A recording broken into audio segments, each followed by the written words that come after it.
En ce lundi matin, les conditions n'étaient plus remplies pour que je puisse exercer ces fonctions de Premier ministre et permettre au gouvernement d'aller devant l'Assemblée nationale demain.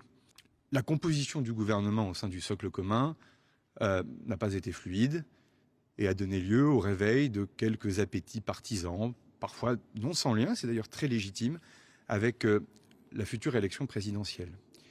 Il suffirait de peu pour que ça fonctionne. J'avais dit ici même, on va y arriver, et je veux le redire, dans le secret des échanges que j'ai pu avoir, il suffirait de peu pour que l'on puisse y arriver. En étant plus désintéressé pour beaucoup, en sachant aussi faire preuve d'humilité, peut-être aussi un peu parfois d'effacement de certains égos.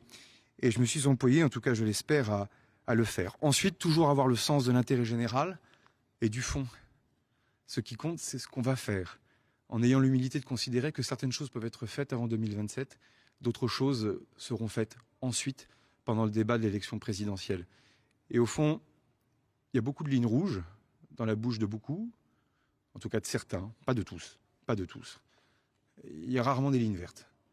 Or, le principe même de bâtir un compromis entre les formations politiques, c'est d'être capable justement de conjuguer des lignes vertes et de tenir compte d'un certain nombre de lignes rouges.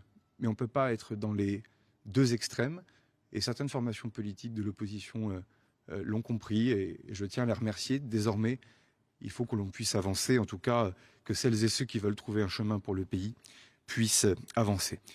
Mais il faut toujours préférer son pays à son parti, et il faut savoir écouter ses militants, mais toujours penser aux Françaises et aux Français.